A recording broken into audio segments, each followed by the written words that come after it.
If I could go back in time, there's one thing I would change about my entire fitness journey. Just one. I would tell my younger self to stop trying to do everything and start focusing on doing the right things. For years, I was completely trapped in the more is better mindset. More workouts, longer sessions, more protein shakes, more meals, less sleep, less rest. I wore my exhaustion like a badge of honor, thinking that if I wasn't completely wiped out, I wasn't working hard enough. I'd hit the gym 6, sometimes 7 days a week. I'd do heavy lifting sessions followed by long cardio stints because I thought that's what it took to build muscle and stay lean simultaneously. I meticulously tracked every single calorie, often restricting myself so much that I was constantly hungry and irritable. My social life suffered because I was afraid to eat out, afraid to miss a workout. I told myself it was discipline, that it was dedication. But in reality, it was a slow, silent process of breaking my own body down. I ignored all the signs. The constant fatigue that wasn't just post-workout soreness, but a deep, bone-deep exhaustion. The nagging injuries that would pop up, a tweaked shoulder here, a sore knee there. My sleep quality was terrible. I'd wake up in the middle of the night, my mind racing, my body still buzzing from a late-night workout. My hormones were a mess. I was doing everything the fitness magazines and gurus seemed to recommend, but instead of getting stronger and healthier, I felt like I was running on fumes, getting weaker and more fragile by the day. And then, inevitably, I hit a wall, a big one. It wasn't a single dramatic event, but a gradual breakdown.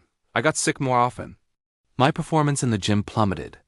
I couldn't lift as heavy, my endurance was shot, and worst of all, my motivation completely vanished. I started to resent the gym, the very place I once loved.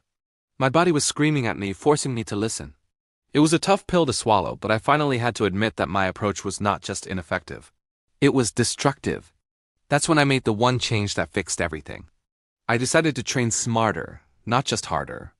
It sounds so simple, but it was a complete paradigm shift for me. I tore up my old rulebook and started from scratch, this time focusing on quality over sheer quantity. So what does training smarter actually look like? Well, for me, it started with the absolute basics. Instead of rushing to the gym first thing, I now start every single day with hydration. Just a big glass of water, sometimes with a pinch of salt and a squeeze of lemon, to rehydrate my body after a night's sleep. It's a small, simple act, but it sets the tone for a day of intentional self-care. Then, when I do move my body, it's with purpose. I cut my workouts from 6 or 7 days a week down to 4. 4 intentional, focused sessions. I stopped trying to cram everything into one workout. I now dedicate days to specific goals, strength, mobility, or cardiovascular health. I listen to my body. If I feel energized, I push myself. If I feel tired, I might opt for a lighter session, a long walk, or even just some stretching and foam rolling. The goal is no longer to annihilate myself, but to stimulate growth and progress. My nutrition underwent a similar transformation. I stopped obsessing over macros and calories and started focusing on the quality of my food. I fuel my body with clean, simple, nutrient-dense foods. Lots of whole foods, vegetables, fruits, lean proteins, healthy fats. I eat to feel good and to recover, not to punish myself or to fit into some restrictive diet plan. And guess what? I enjoy food again. I can go out with friends and not have a panic attack over the menu. It's about nourishment, not restriction. But the most important, the most game-changing component of this new approach is my respect for recovery. This was the hardest one for my old more is better brain to accept. Rest is not laziness. Rest is when the magic happens. It's when your muscles actually repair and grow stronger. It's when your nervous system recharges. It's when your hormones rebalance. So now I prioritize my rest as much as I prioritize my training.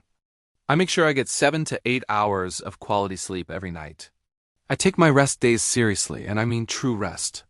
Sometimes that's active recovery, like a walk in nature, but other times it's literally just relaxing on the couch with a good book. I incorporate practices like meditation and breathwork to manage my stress levels because mental recovery is just as crucial as physical recovery. My body isn't a machine that I can just run into the ground. It's an ecosystem, and it needs balance. The results? They've been nothing short of life-changing. I am stronger now than I ever was when I was training twice as much. I have more energy throughout the day. I sleep better. My mood is more stable. I rarely get injured. And most importantly, I actually enjoy the process again. Fitness has become a sustainable, life-enhancing part of my life, not a grueling, all-consuming chore. Real, lasting progress doesn't come from a 30-day shred or an extreme, unsustainable routine. It comes from consistency. It comes from showing up day after day and doing the small, smart things that compound over time. Train your body with intelligence. Rest your mind with intention. And eat to recover and to nourish, not to punish yourself.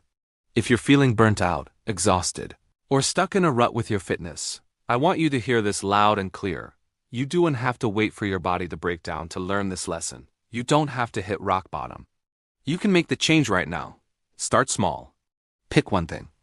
Maybe it's adding an extra glass of water in the morning. Maybe it's swapping one high-intensity session for a long walk. Maybe it's committing to 1 extra hour of sleep. Listen to your body. Honor its signals.